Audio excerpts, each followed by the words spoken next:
বলেছেন। দেখেন, আন আবি মুসা আশআরী আন্না রাসূলুল্লাহ সাল্লাল্লাহু আলাইহি ওয়াসাল্লাম ক্বালা, অর্থাৎ আবু মুসা আশআরী রাদিয়াল্লাহু আনহু হতে বর্ণিত, নবী সাল্লাল্লাহু আলাইহি ওয়াসাল্লাম বলেছেন যে ইজা মাতা ওয়ালাদা আবদি, যখন কোনো বান্দার পুত্রের জান কবজ করা হয়।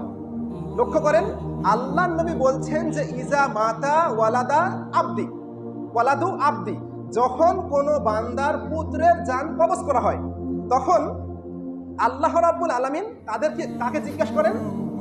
আল্লাহ রাব্বুল আলামিন ক্বালাল্লাহু লিমালাইকাতি, ফেরেশতাদের জিজ্ঞেস করেন।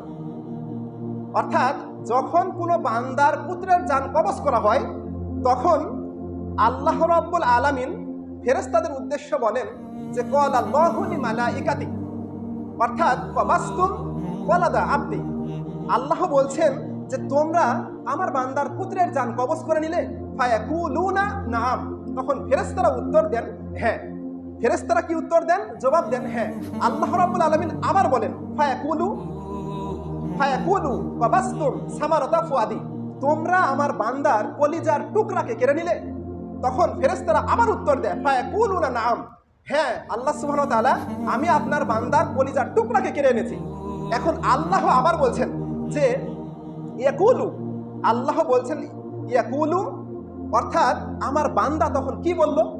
আল্লাহ বলছেন ফেরেশতাদেরকে যে মাজা ওয়ালাদা আবদি, তখন আমার বান্দা কি বলল? তখন ফেরেশতারা উত্তর দিচ্ছেন ইয়াকুলুনা, অর্থাৎ আপনার বান্দা বলছে হামিদাকা ওয়াশতারা জামা, তখন আপনার বান্দা বলেছে আলহামদুলিল্লাহ, সমস্ত প্রশংসা একমাত্র আল্লাহ সুবহানাহু ওয়া তাআলার জন্য। অর্থাৎ আল্লাহ বলছে, আল্লাহ যখন ফেরেশতাদের জিজ্ঞেস করলেন, তখন ফেরেশতারা বলছে যে আপনার বান্দার কলিজার টুকরাকে যখন আমি কেড়ে আনলাম, তখন আপনার বান্দা ওই মুহূর্তে বলেছে হামিদাকা ওয়াশতারা জামা, অর্থাৎ আপনার প্রশংসা আদায় করেছে এবং পাঠ করেছে ইন্না লিল্লাহি ওয়া ইন্না ইলাইহি রাজিউন, অর্থাৎ এইটা পাঠ করেছে। তখন আল্লাহ আবার বলছেন যে ক্বালাল্লাহু, অর্থাৎ আল্লাহ বলছেন ফায়াকুলুল্লাহ, তখন আল্লাহ উত্তর দিচ্ছেন যে আমার বান্দার জন্য জান্নাতে একটি ঘর নির্মাণ করো। ফেরেশতাদেরকে আল্লাহ বলছেন যে আমার এই বান্দার জন্য জান্নাতে একটি ঘর নির্মাণ করো। তখন ফেরেশতারা কি বলছে? আল্লাহর নির্দেশে ওই বান্দার জন্য জান্নাতে একটা ঘর নির্মাণ করে। আল্লাহ বলছেন ওয়াসাম্মুহু বাইতাল হামদ, এবং এই ঘরের নাম দাও বাইতুল হামদ। হাদিসটা আমি বাংলায় বলি।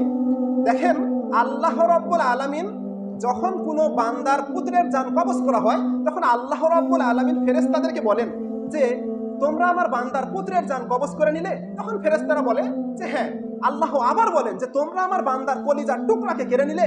কলিজার টুকরা মানে আল্লাহ বলছেন যে একটা পিতার কাছে তার পুত্র হচ্ছে কলিজার টুকরা, এটা আল্লাহ বলেছেন, এটা ভাষা আমার না। ভাষা হচ্ছে আল্লাহ বলেছেন যে তোমরা আমার পুত্রের কলিজার টুকরাকে কেড়ে নিলে।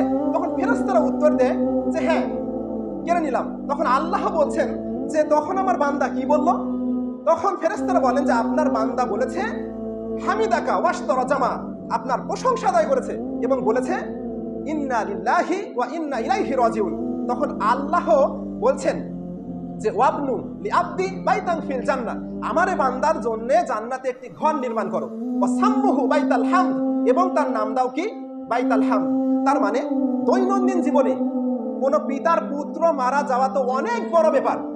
যদি খালি ফসলের যদি কোনো ক্ষতি হয়েছে, তখন ওই পিতা কি বলে যে আল্লাহ শুধু আমাকে দেখে, আল্লাহ দুনিয়াতে আর কাউকে দেখতে পায় না। তারপরে কি দৈনন্দিন জীবনে আপনার ব্যবসা বাণিজ্যে একটু লস হয়েছে, তখন আপনি ফট করে বলেন যে ব্যবসাতে শুধু লস আল্লাহ আমারই করে, আর আল্লাহ অন্য কাউকে চোখে দেখে না।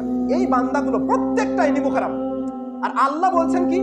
আল্লাহ বলছেন ফেরেশতাদেরকে যে তোমরা আমার বান্দার কলিজার টুকরাকে কেড়ে নিলে, আমার বান্দার কলিজার টুকরা তার সন্তানের জান কবজ করলে। তখন ফেরেশতারা বলে আল্লাহ হ্যাঁ আমি আপনার বান্দার কলিজার টুকরাকে কেড়ে নিলাম। তখন আল্লাহ বলছে আমার বান্দা কি বলল? তখন বলছে আপনার বান্দা বলেছে যে আলহামদুলিল্লাহ এবং পাঠ করেছে ইন্না লিল্লাহি ওয়া ইন্না ইলাইহি রাজিউন। তখন আল্লাহ ওই বান্দার প্রতি খুশি হয়ে বলছেন যে আমার এই বান্দার জন্য তুমি জান্নাতে একটি ঘর নির্মাণ করো এবং তার নাম দাও বাইতুল হামদ, মানে প্রশংসার ঘর।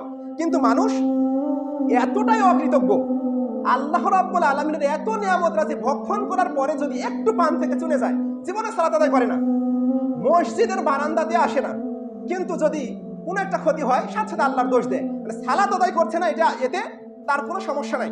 কিন্তু যখনই তার কোনো ক্ষতি হচ্ছে, তখনই বলে আল্লাহ শুধু আমাকে চোখে দেখে।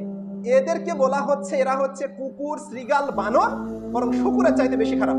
বরং এর চাইতে নিকৃষ্ট কোনো ভাষা থাকলে সেটাই বলতাম, কিন্তু এর চাইতে নিকৃষ্ট ভাষা আমার জানাও নাই বা আল্লাহর জমিনে আছে এটা আমার মনেও হয় না।